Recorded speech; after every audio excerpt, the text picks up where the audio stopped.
My name is Alara Whitmore. I'm 31 years old. I'm a respiratory therapist. Let her go. That's what my father said to the attending physician while I lay unconscious in a trauma ICU bed, a ventilator breathing for me, blood pressure held together by medication and hope. Don't resuscitate. He said it the way someone declines an extended warranty. Polite. Detached. Already finished with the conversation before it was over. He signed the DNR at 9:42 p.m. on a Thursday night. Not because the doctors told him there was no chance. Not because my brain had stopped. Not because my heart had failed.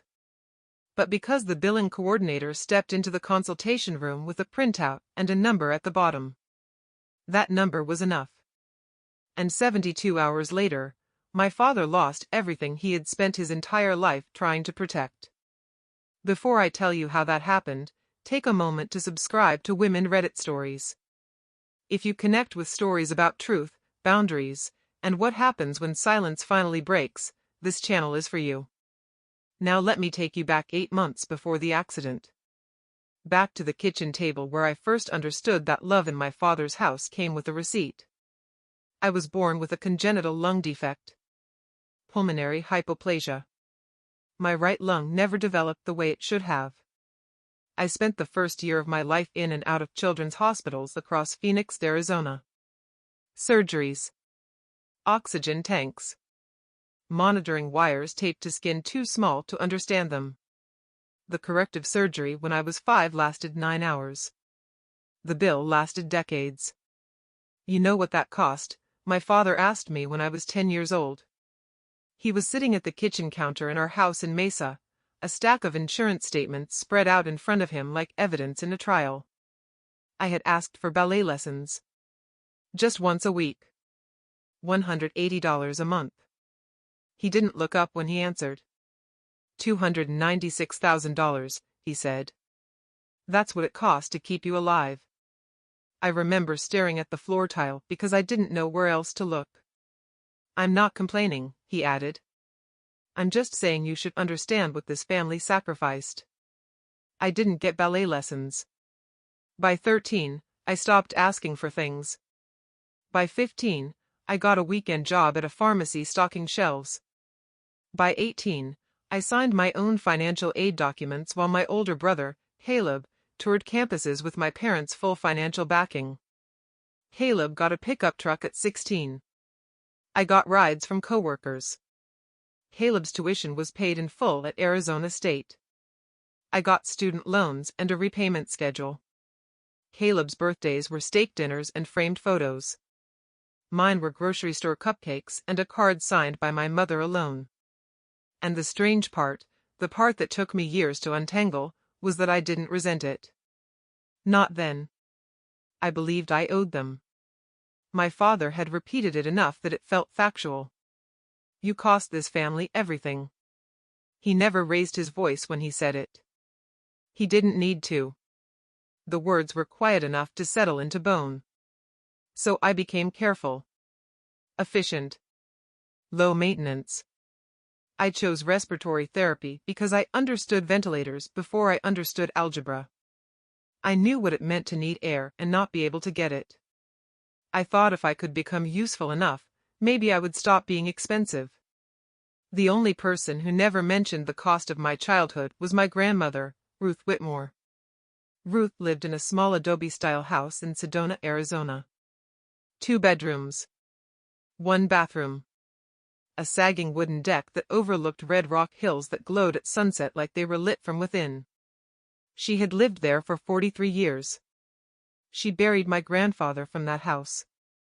She planted desert lavender along the fence every spring. And she never once made me feel like I owed her for loving me. I started driving up to see her every other Sunday when I was 24. 2 hours each way from Mesa. I'd bring groceries. Check her blood pressure.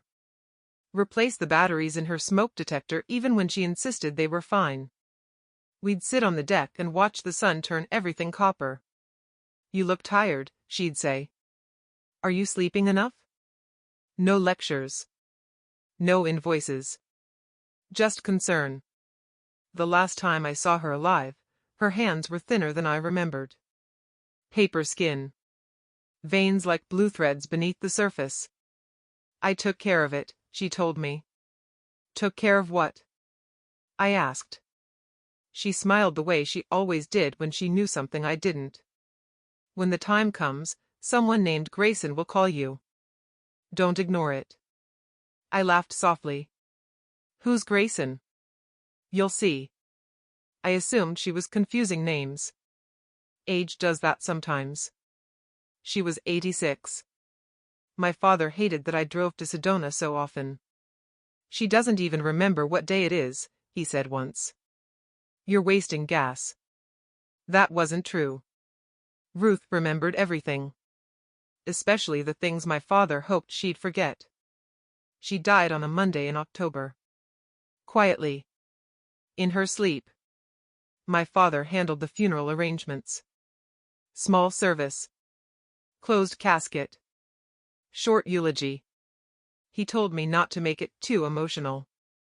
Keep it respectful, he said outside the chapel doors. I stood in the second row and said goodbye in silence. She had mentioned someone named Grayson. No one ever called. 3 months later, I was driving home from a double shift at St. Mary's Medical Center in downtown Phoenix. It was 1:16 a.m. The roads were nearly empty. I remember the clock on my dashboard because I was calculating how many hours I could sleep before my next shift. 5.5 if I skipped breakfast. 4 if I showered. I never finished that calculation. A delivery van ran a red light at nearly 40 miles per hour and hit the driver's side of my car. The impact folded the door inward like cardboard. I don't remember the sound. I don't remember the glass. I'm told I was conscious for less than a minute after impact. Long enough to say my name. Then nothing. Collapsed lung. Internal bleeding. Head trauma. Irony has a cruel sense of humor for respiratory therapists. They transported me to St. Mary's, my hospital. My colleagues cut my clothes off. My colleagues intubated me. My colleagues called my emergency contact. My father. He arrived at 8:57 p.m. He did not go to my room first. He went to billing. He went to billing. That's what the charge nurse told me later. Not in a whisper. Not with drama. Just as a fact entered into a timeline. 8:57 p.m., Gerald Whitmore arrives. 9:03 p.m., requests cost estimate for surgical intervention. 9:19 p.m., meets with trauma surgeon. 9:42 p.m., signs DNR. The timestamps were precise because hospitals document everything. Especially when something feels wrong. Dr. Anand Mehta was the trauma surgeon on call that night. 42 years old. Calm voice. Steady hands. He had operated on me once before when I was 26 and developed a spontaneous pneumothorax during a hiking trip. He knew my history. He knew my odds. When my father asked for the cost of a second surgery to repair the internal bleeding and stabilize my lung, Dr. Mehta gave him the estimate. Between $160,000 and $220,000 depending on complications. Insurance would cover a portion. There would be out-of-pocket costs. There are always out-of-pocket costs. My father listened. He nodded. He asked if there were less aggressive alternatives. Dr. Mehta explained there weren't. Without surgery, my chances of survival dropped significantly. With surgery, I had a strong chance. Strong. Not theoretical. Not experimental. Strong. My father asked one more question. She doesn't have a healthcare proxy on file, correct? Dr. Mehta checked. There was no proxy listed in the patient portal. That's because 3 years earlier, during onboarding paperwork at the hospital, I had filled out a physical proxy form that went into my employee file, not the general system. I had designated my best friend, Marisol Vega. Marisol lived in Scottsdale. 35 minutes away. She and I had met during clinical rotations and survived our first year on night shifts together. My father knew nothing about that.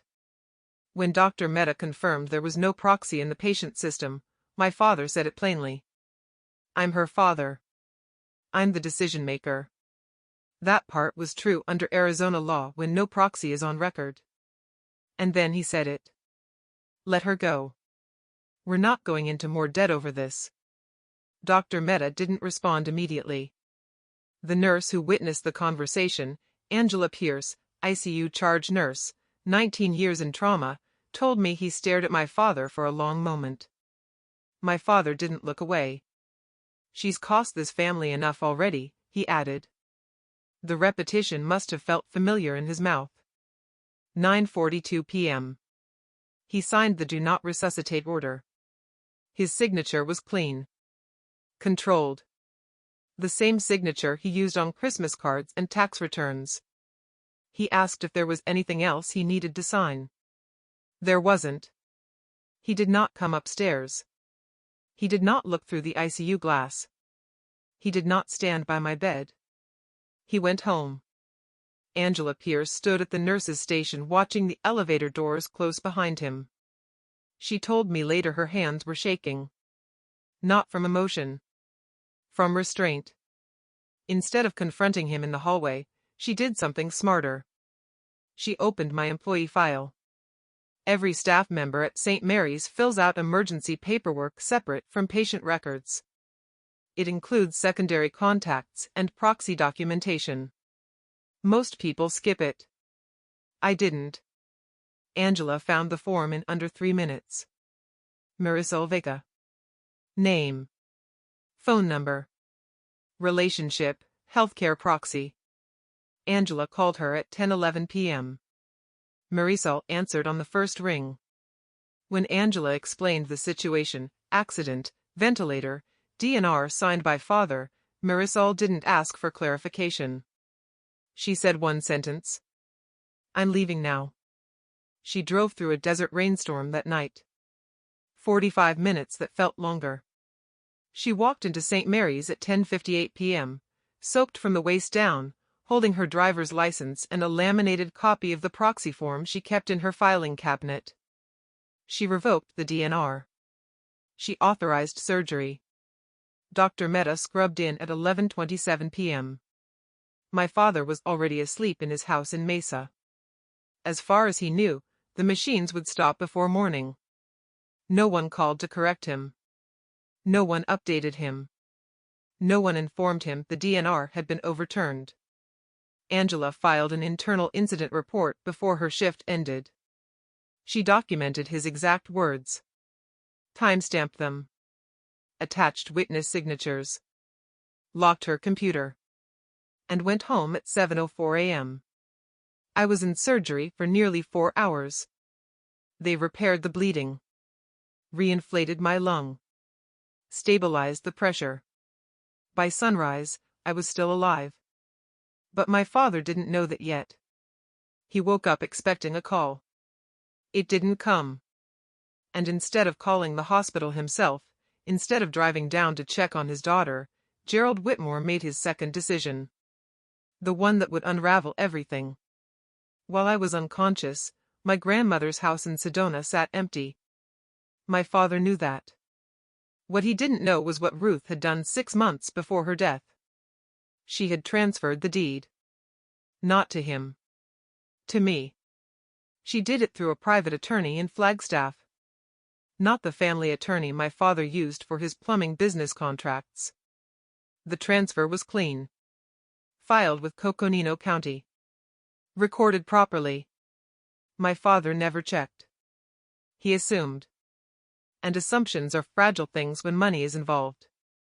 He had access to old paperwork of mine. Bank statements. Consent forms. Insurance signatures from when I was younger and didn't question why he wanted copies. He forged a limited power of attorney using my name. The handwriting was close enough to pass a casual glance. He took the document to a notary he knew from church. A man named Leonard Huxley. Leonard stamped it. No questions asked. Within 48 hours of signing my DNR, my father filed paperwork transferring Ruth's Sedona house into his own name using that forged POA. 3 days later, he secured a home equity loan against it. $310,000. Approved quickly because the property was owned outright and valued high due to location. The funds were dispersed within a week. The money did not go toward my medical bills. It went toward something else. Something no one in our church circle knew about. My father had accumulated gambling debt over the past 4 years. Online sports betting. Credit advances. Private loans from men who did not extend patience. He had hidden it carefully. He planned for the possibility that I would not survive. And if I did, he assumed I would never know. He underestimated 2 things: hospital documentation and my grandmother's foresight. I opened my eyes 72 hours after the accident. The light was white and unforgiving. Monitors hummed. My throat burned. I recognized the ceiling tiles before I recognized the pain. Angela Pierce was standing at the foot of my bed. Not my father. Not my brother. Angela. When she saw my eyes open, she didn't rush. She pulled a chair closer and sat down. "You're safe," she said. Her voice was steady. I tried to speak. It came out fractured. "How long?" 3 days, she said. "Surgery went well." I swallowed carefully. "Did my dad?" Angela held my gaze. "We need to talk," she said. And in that moment, before she even told me what he had done, I already knew. Some truths don't shock you. They settle into place like missing pieces. "Start at the beginning," I whispered. She did. By the time she finished, the oxygen in the room felt heavier than the ventilator ever had. He signed a DNR. On me. And while I was fighting for breath in an operating room, he was signing paperwork to take a house that was never his. I closed my eyes.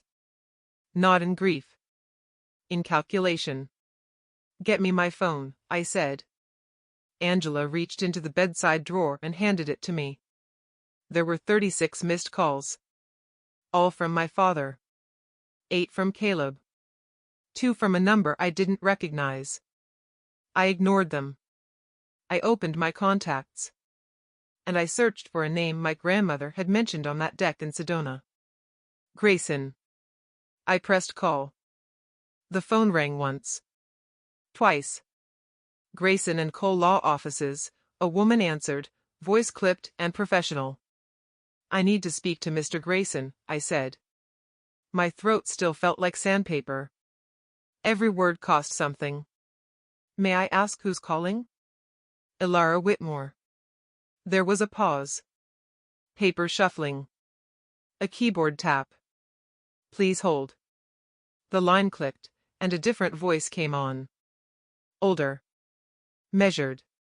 The kind of voice that had delivered both good news and very bad news without changing tone. "Ilara." He didn't ask who I was. "You were supposed to call months ago," he said. My ribs protested when I shifted in the hospital bed. I didn't care. "I was in a coma," I said. "Car accident." A breath on the other end.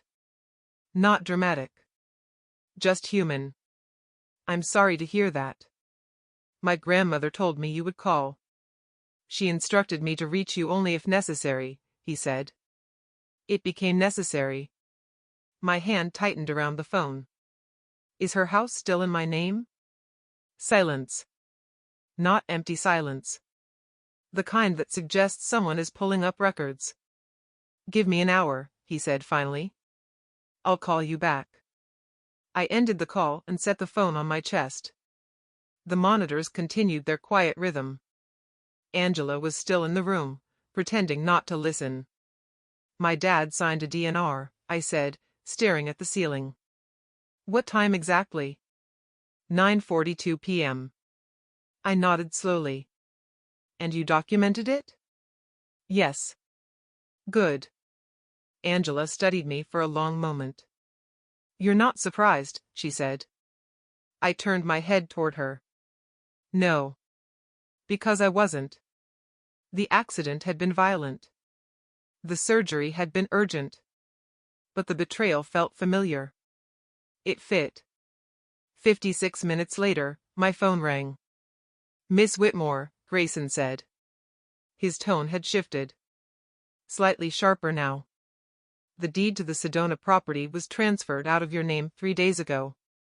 I watched the 4 drip fall in steady intervals. 1, 2, 3. "To whom?" I asked. "Gerald Whitmore." The words settled without shock. "How?" "A power of attorney. Signed by you." "I never signed a power of attorney." "I'm aware," he said evenly. "The original transfer from probate is in our records. The signature on the POA does not match the one on file. It's similar. Not identical." "And the house?" "Encumbered." My stomach tightened. "How much?" $310,000. Home equity loan recorded 2 days ago. The number hung between us. He leveraged it quickly. Too quickly. He knew I might not wake up, I said quietly. "I cannot speculate on intent," Grayson replied. "But I can tell you this, if the signature is forged, the transfer is voidable." "Has the loan been disbursed?" "Yes." Of course it had. "Who is the lender?" He gave me the name. I wrote it down carefully on the hospital notepad beside me. My handwriting looked steadier than I felt. "Do you want to press charges?" Grayson asked. "Not yet," I said. A beat of silence. "I want to see how far he went." There was another pause. Not disapproval. Not surprise. Understanding.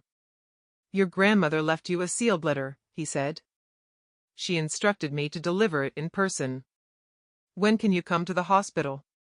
"Tomorrow morning. 9 a.m. I'll be here." When I ended the call, Angela stepped closer. "Well?" she asked. "He stole my house," I said simply. "And mortgaged it." Her jaw tightened. "You want me to pull the incident report copy?" "Yes." The next afternoon, my father came to the hospital carrying a plastic container of soup and a bouquet of white lilies. He walked in at 2:13 p.m. I noticed the time because the clock above the door was directly in my line of sight. He paused just inside the doorway like he was preparing for a performance. Then he smiled. "Ilara," he said, voice thick. "Thank God." He crossed the room quickly and took my hand. His grip was warm. "Practiced." "We were terrified," he said. I barely slept. I watched his face carefully. I've read thousands of faces in ICU rooms. Fear of losing someone looks different than fear of being exposed. "Hi, Dad," I said. Caleb didn't come. He sent a text. "Heard you're awake." Praise God. My father sat in the chair beside my bed and talked about prayer circles and church messages, and how everyone had been asking about me. "You had us all so worried," he said softly. I nodded. He leaned closer. "Don't worry about the bills," he said. "We'll handle it as a family." The word family sat between us like a fragile object. "As a family," I repeated. He smiled. Satisfied. He thought the script was intact. The next morning at exactly 9:02 a.m., Grayson walked into my hospital room. Gray suit. Brown leather briefcase. Silver hair cut close. He shook my hand gently. "Your grandmother spoke about you often," he said. She was precise. He placed a large envelope on the tray table. My name was written in Ruth's handwriting. Thin. Deliberate. I opened it slowly. Inside was a single sheet of paper. "Ilara. I know your father. I raised him. I know his pride and his weakness. If you are reading this, it means something has gone wrong. I put the house in your name because I wanted you to have one place in this world that is yours. No negotiation. No guilt. No debt. Mr. Grayson has the paperwork. Trust him. Protect yourself. And remember, you are not expensive. You are necessary. Love, Grandma Ruth. My vision blurred before I realized I was crying. Not loud. Not dramatic. Just quiet release. She had seen me. All those years. Grayson opened his briefcase and laid out copies of the original deed, the probate confirmation, and the forged POA. The discrepancies are obvious under scrutiny, he said. We can file an emergency motion to void the transfer. And the loan? I asked. If we notify the lender immediately and provide evidence of fraud, they'll freeze the account pending investigation. I nodded. And criminal charges? He met my eyes. That would follow. I took a slow breath. My father signed a DNR to save money, I said. Then he took out a loan against a house that wasn't his while I was unconscious.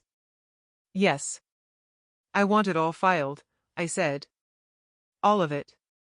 Grayson closed the folder once more. We'll begin today. That afternoon, my father returned. Same lilies. Same practice concern. Dad, I said evenly, when did you last speak to the bank about Grandma's house? His expression shifted by half a degree. What do you mean? I mean, I said, holding his gaze steady, when did you mortgage a property you didn't own? For the first time in my life, I watched my father calculate and come up short. And he didn't know yet that within 72 hours, the foundation he had built his life on would begin to crack. He didn't answer right away. That was new. My father had always had an answer. 4 teachers. 4 pastors. 4 creditors. For me. Now he just stared. I don't know what you're talking about, he said finally. The sentence was calm. Measured. The same tone he used when a customer accused him of overcharging for a plumbing repair. I reached to the side and lifted the folder Grayson had left on the tray table. I spoke to Mr. Grayson this morning. The name landed. Small shift in his jaw.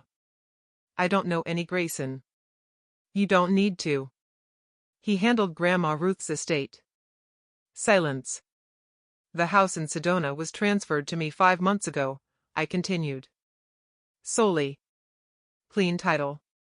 Recorded. His eyes flickered. That was the first tell. And 3 days ago, I added, someone filed a power of attorney with my signature and transferred it to you.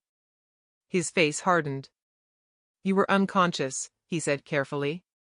I was protecting family assets. By forging my name? His voice sharpened. Watch your tone. I almost smiled at that. Watch your tone. I had heard that sentence my entire childhood.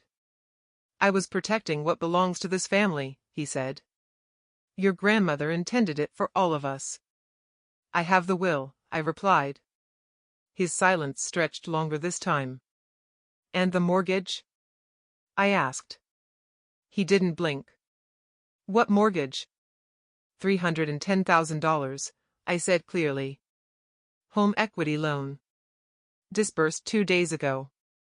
The air in the room felt thinner. His posture changed. Subtle, but there.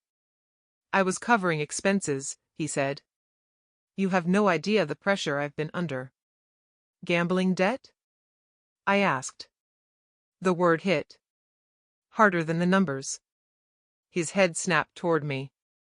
You don't know what you're talking about. I know the lender, I said. I know the recording number. I know the notary stamp. His hand tightened around the bouquet. For a moment, he looked less like a father and more like a man cornered. You're medicated, he said. You don't understand the full picture. I understand enough. He stepped closer to the bed. You would send your own father to jail over paperwork? The phrasing was interesting. Not, I didn't do it. But, you would send me to jail. You signed a paper to let your own daughter die, I said quietly. The room went still. Machines hummed. He stared at me as if I had struck him. That's not what happened. Angela documented your exact words, I said. 9:42 p.m. Let her go. His eyes moved, quickly, to the hallway. He hadn't expected documentation. He hadn't expected witnesses. He straightened. I did what was best for the family, he said. There it is, I replied softly. The family. He placed the lilies down on the counter. You're alive, he said. That's what matters. I'm alive because someone else overruled you. His lips pressed into a thin line. Who? He demanded. Marisol, I said. My healthcare proxy. That landed differently. A calculation behind his eyes. You never told me you had a proxy. You never asked. The control was slipping. He turned toward the door. This conversation is over, he said. No, I replied. It's just beginning. That afternoon, Grayson filed an emergency motion with Coconino County to void the deed transfer on the grounds of fraud. He attached the original probate documents. He attached a handwriting comparison analysis. He attached a sworn statement from me. He notified the lender's fraud division.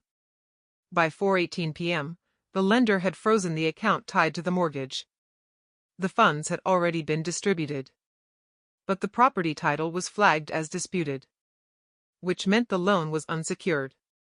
Which meant the debt sat squarely on my father. Alone. At 7:06 p.m., a process server knocked on my father's front door in Mesa. His neighbor across the street later told Caleb she had watched the entire exchange from her driveway. The envelope was thick. Court-stamped. Official. By the next morning, the notary, Leonard Huxley, had been contacted by investigators. Under questioning, he admitted he had notarized the document without verifying my presence. He said my father told him I was out of town. He said he trusted him. Trust is fragile. Especially when it's stamped and recorded. I was discharged from the hospital 5 days later. Still sore. Still slow. But thinking clearly. My father arrived to pick me up. He stood beside his truck in the parking lot. I'll drive you home, he said. I'm not going home with you. His eyes narrowed. You can't stay alone. I'm staying with Marisol. You'd rather stay with a friend than your own father? She saved my life, I said. He didn't respond. He drove away without saying goodbye. That night, Caleb called. Dad's freaking out, he said. About which part? I asked. Ilara. He forged my signature, I said calmly. He tried to let me die. Caleb was quiet. I didn't know about the DNR, he said.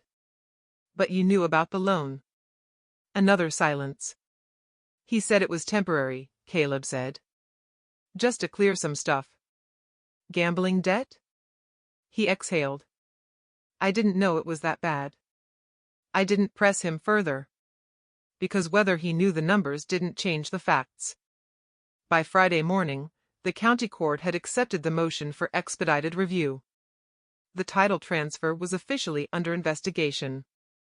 The lender initiated a fraud inquiry. The police opened a case. Forgery. Mortgage fraud. Financial exploitation. The charges were not emotional. They were procedural. My father called me that night at 10:32 p.m.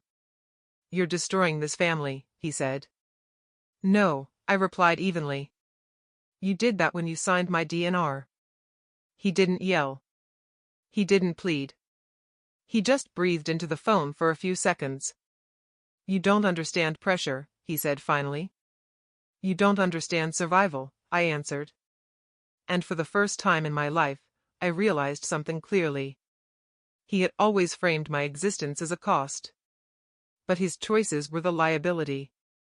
Within 72 hours of signing that DNR, the bank had frozen his loan. The court had flagged his deed. The police had opened an investigation. And the illusion he had spent decades maintaining, the careful image of the responsible provider, the sacrificial father, had begun to fracture. And he still didn't know about the life insurance policy. He still didn't know about the life insurance policy. Grayson found it by accident.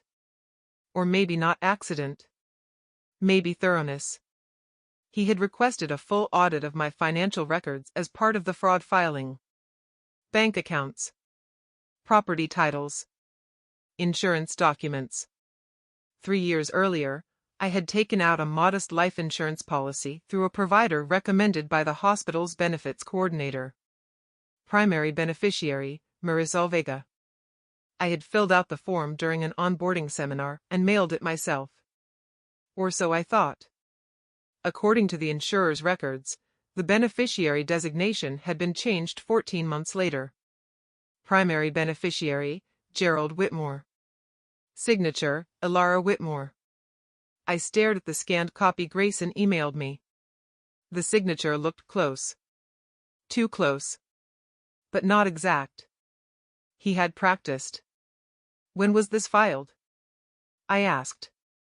14 months ago, Grayson replied. Submitted electronically with a mailed confirmation form. I never received confirmation. Because it was likely intercepted.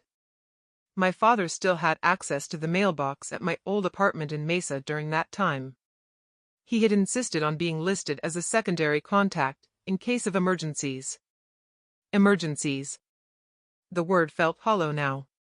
He had a version of your death accounted for, Grayson said carefully. That's what this indicates. A version. Not if. When. I closed my laptop slowly. There's a particular kind of clarity that comes when denial becomes impossible. I had grown up believing my father resented the financial strain of my childhood. That resentment felt cruel but human. This was different. This was strategic. The police investigation moved quickly once the insurance document surfaced. Forgery charges expanded. Financial exploitation. Insurance fraud. Leonard Huxley, the notary, began cooperating fully. He provided text messages between himself and my father about the power of attorney. He admitted he had notarized the document without my presence. He said my father had told him I was recovering and couldn't come in. Recovering. From a coma he had expected would end differently.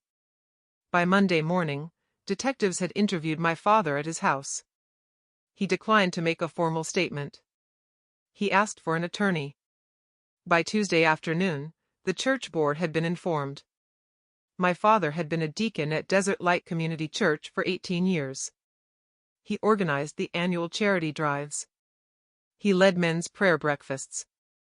He spoke about stewardship and integrity. Word traveled faster than any sermon.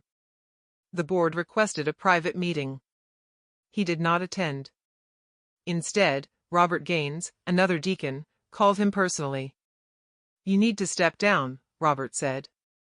I know this because Robert called me later that evening. Not to gossip.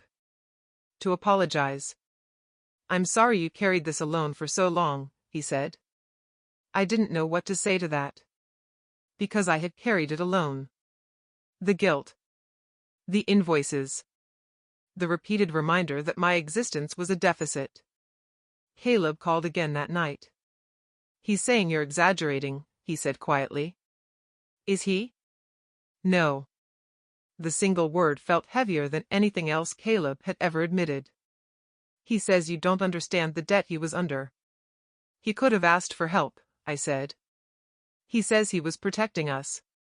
From what? Caleb didn't answer. Because we both knew the truth. He was protecting himself. 2 days later, my father was formally charged. Forgery in the 2nd degree. Mortgage fraud. Insurance fraud. Financial exploitation of a vulnerable adult. The last charge felt strange. Vulnerable adult. I had never considered myself vulnerable. But unconscious in an ICU bed, unable to speak, unable to sign, unable to object. Yes. That qualifies. His attorney advised him to consider a plea agreement. The evidence was substantial. The documentation was clean. The timestamps were unforgiving. He called me again. This time, his voice was stripped of performance. "You're going to testify against me?" "If I'm asked." "You'd send me to prison?" "I'm not sending you anywhere," I said. "Your actions did that." A long silence. "You think you're better than me," he said. "No," I replied. "I think I'm done being smaller than you." He hung up. Caleb stopped calling. Marisol stayed. She adjusted my medication schedule. She drove me to follow-up appointments. She sat beside me during depositions. She never once asked me to reconsider. "You don't owe him mercy," she said quietly one evening. The word "owe" struck something in me. For most of my life, I had measured my worth and cost. Medical bills. Tuition loans. Household expenses. Now I was learning to measure it differently. By boundaries. The plea deal was finalized 3 weeks later. Probation. Full restitution. Mandatory gambling addiction counseling. Permanent record of financial fraud. No prison time, contingent on compliance. He accepted immediately. He had no leverage. The bank required repayment of the $310,000 loan in full. Without the house as collateral, the debt was unsecured. He sold his own home in Mesa to cover part of it. It wasn't enough. The remainder followed him. He moved in with his older brother in Prescott Valley. I heard that through Caleb. I didn't verify it. I didn't need to. The life insurance beneficiary was restored to Marisol. The deed to Ruth's Sedona house was returned to my name. Clean title. No liens. No encumbrances. The court voided the fraudulent transfer on a Wednesday at 10:14 a.m. Grayson called me personally. "It's done," he said. I thanked him. He paused before hanging up. "Your grandmother anticipated more than you think," he added. I believed that. The final piece surfaced a week later. A small credit line in my father's financial records. Online sports betting accounts dating back 4 years. Losses totaling nearly $280,000 before interest. He hadn't been protecting the family. He had been chasing something else. Control. Escape. The illusion of recovery. I sat on Marisol's couch with a heating pad against my ribs and read through the case summary. There was no rage in me. Just distance. Caleb came over that evening. He looked tired. Older. "I didn't know about the insurance," he said. "I know." "I knew about the loan," he admitted. He said it was temporary. I believed him. "Why?" He stared at his hands. "Because it was easier." "Yes. It usually is." "Are you going to cut him off completely?" he asked. "I don't know," I said honestly. "But I'm not covering for him anymore." He nodded slowly. "That's fair." Fair. Another word that had been missing from our vocabulary growing up. A month after the accident, I drove to Sedona for the first time since the funeral. I parked outside the adobe house. The desert air felt thinner there. Clearer. I unlocked the front door with my own key. The scent hit me immediately. Lavender. Ruth had tucked sachets into every drawer. The house felt still. Waiting. I stepped inside and closed the door behind me. For the first time in my life, I stood inside a space that was mine. Not earned by debt. Not measured by cost. Not conditional. Mine. And in that silence, I realized something else. He had spent years convincing me I was expensive. But his secrets were the real liability. And for the first time, I wasn't paying for them. The first night I stayed in Ruth's house, I didn't unpack. I didn't turn on the television. I didn't scroll through my phone. I just sat at the small wooden kitchen table where she used to drink chamomile tea and listen to the quiet. Sedona is different at night. Mesa hums. Traffic. Neighbors. Air conditioners cycling on and off. Sedona breathes. Wind against adobe. A distant coyote. The soft creak of cooling wood. I ran my fingers along the table's edge and tried to remember the last time I had felt this kind of stillness without guilt attached to it. For most of my life, rest felt like indulgence. Indulgence felt like cost. Cost felt like debt. And debt, in my father's house, was moral. You should be grateful, he used to say. Not cruelly. Matter of fact. You're lucky we did what we did. As if survival were a luxury item. The next morning, I walked out onto the back deck just before sunrise. The red rocks glowed faintly in the early light. I leaned against the railing and inhaled carefully. My lungs still ached. Healing isn't linear. Neither is clarity. My phone buzzed. Unknown number. I let it ring twice before answering. Ilara. His voice sounded thinner. Less structured. I need to see you. There was no anger in it. No authority. Just strain. I don't think that's a good idea, I said. I'm starting counseling next week, he said quickly. The court ordered it. I know. I never meant for any of this to happen. The sentence hung there. Vague enough to avoid specifics. I need you to understand the pressure I was under. Pressure. Again. What pressure justified signing a DNR? I asked. Silence. I thought, he began, then stopped. You thought what? That it was inevitable, he said finally. The doctors said it was risky. They said I had a strong chance, I corrected. He didn't respond. And the house? I asked. I was going to pay it back. With what? He exhaled. I had a system. A system. That word almost made me laugh. You had a gambling account, I said. Another pause. I could have fixed it. You were fixing it with my death benefits, I said quietly. He inhaled sharply. I would never. The insurance form is in the case file. Long silence. Then, softer. I panicked. There it was. Not greed. Not logic. Panic. Panic layered over pride, layered over addiction. I spent my whole life trying to keep this family afloat, he said. No, I replied calmly.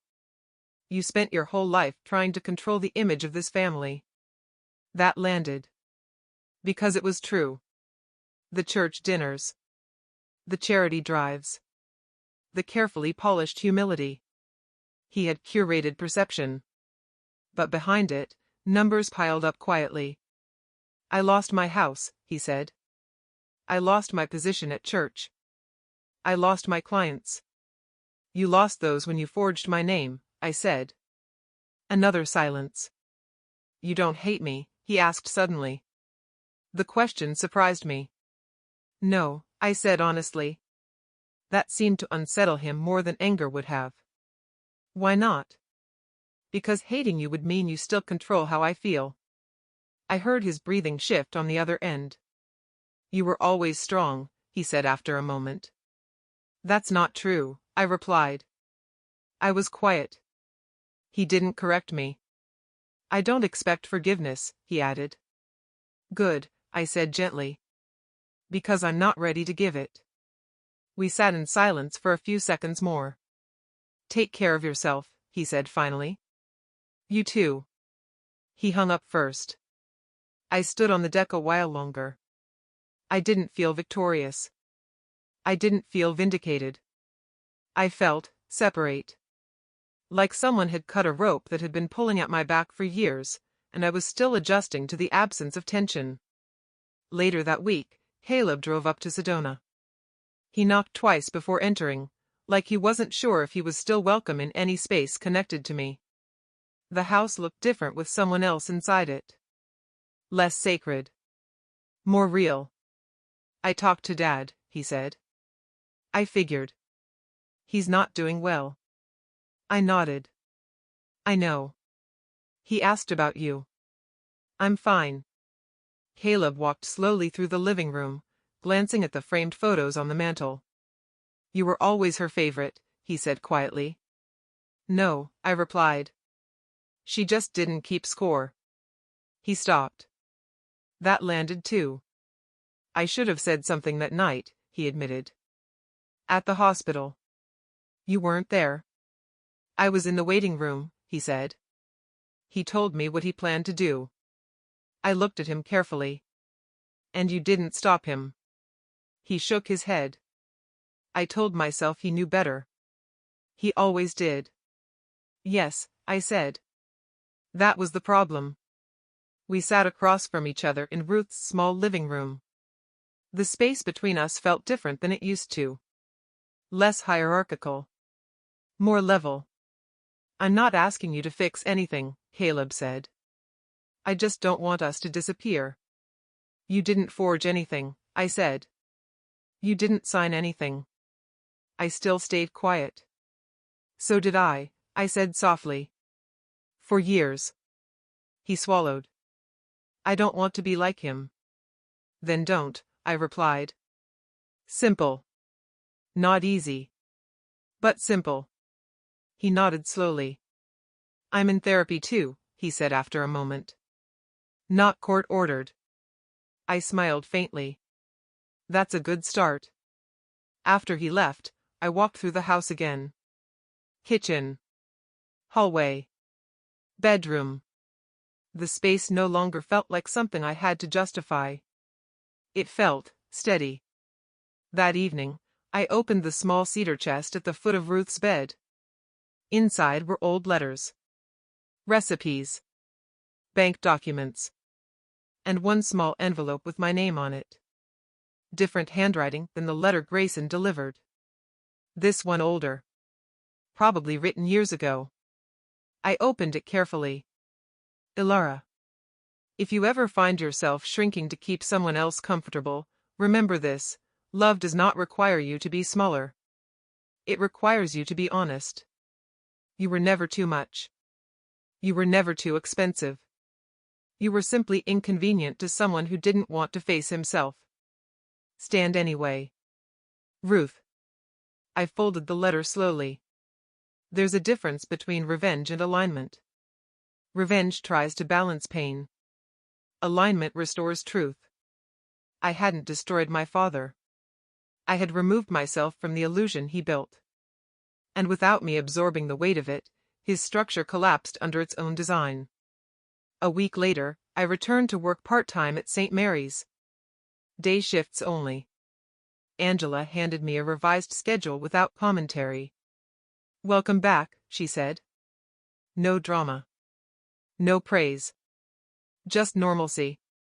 I walked past ICU room 12 on my way to respiratory rounds. The room where I had woken up. The room where my father's signature had almost ended everything. I paused for a moment. Then I kept walking. Because survival doesn't always look like a courtroom. Sometimes it looks like going back to work. And breathing on your own. 2 months after the plea agreement was finalized, I drove back to Mesa. Not to see my father. To close a storage unit. He had rented it years ago when he said the garage was too cluttered. I found out later he had been hiding unopened credit statements in boxes labeled holiday decorations. The facility manager handed me a key and didn't ask questions. Inside were plastic bins stacked 3 high. Old tax files. Plumbing manuals. Faded photo albums. And one cardboard box with my name written across the top in thick black marker. I lifted it down carefully. Inside were medical records from my childhood.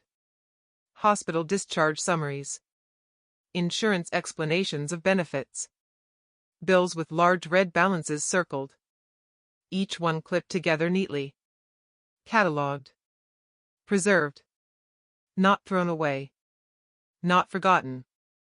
I sat on the concrete floor and flipped through them slowly. 9 hours in surgery at age 5. 3 days in ICU. Weeks of oxygen therapy. Each document proof that I had survived. Each document, to him, proof of cost. At the bottom of the box was something different. A photograph. Me at 6 years old. Standing in our backyard in Mesa. Holding a plastic stethoscope toy someone had given me for Christmas. I was smiling. Not small. Not apologetic. Just bright. On the back of the photo, in my father's handwriting, were 3 words. Our miracle girl. I stared at it for a long time. People are rarely only one thing. He had loved me. In his way. But love without accountability is not protection. It's possession. I put the photograph back in the box. I kept it. Not because it erased what happened, but because it reminded me that narratives can change. Even if history doesn't. The next Sunday, I attended a different church in Scottsdale. Smaller congregation. Less polished. Folding chairs instead of cushioned pews. Coffee that tasted slightly burnt. I sat in the second row. Not because I needed to be seen. Because I no longer needed to hide. The pastor spoke about stewardship. Not financial. Personal. What you protect defines what you value, he said. For years, I protected my father's reputation. I protected his comfort. I protected the illusion that my survival had been a burden. In doing that, I neglected the one thing that actually needed protection. Myself. After the service, a woman I'd never met introduced herself. I heard your story, she said quietly. Not details. Just enough. I nodded. Setting boundaries is hard, she added. Yes, I said. It is. But it's holy work, she said. I thought about that later. Holy work. Not revenge. Not rebellion. Not betrayal. Just truth. My father and I don't speak often now. Once every few weeks, a brief call. Logistical. Measured. He attends counseling. He pays restitution monthly. He lives in a spare bedroom in Prescott Valley. He sounds older. Smaller.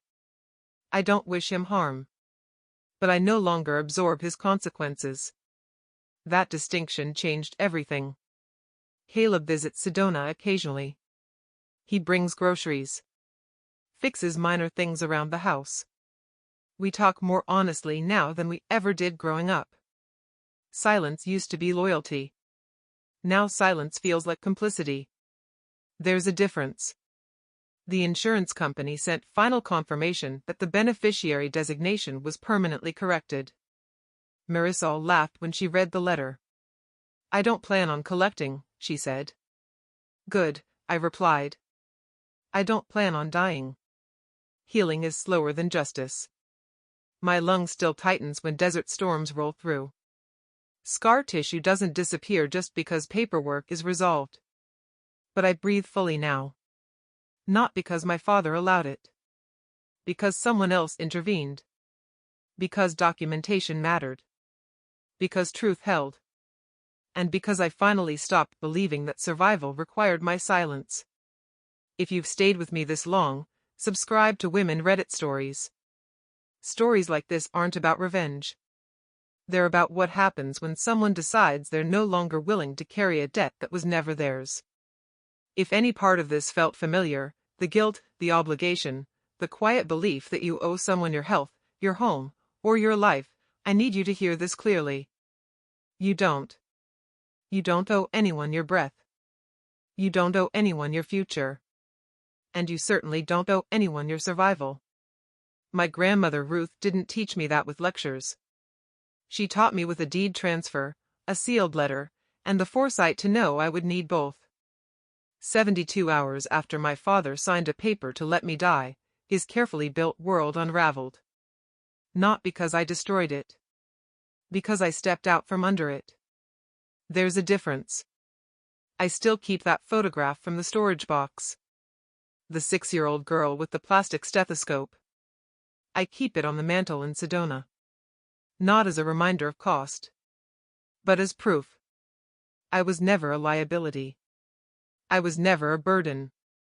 I was never too expensive. I was simply inconvenient to a man who didn't want to face the weight of his own choices. And once I stopped carrying that weight for him, I could finally stand upright, breathing on my own.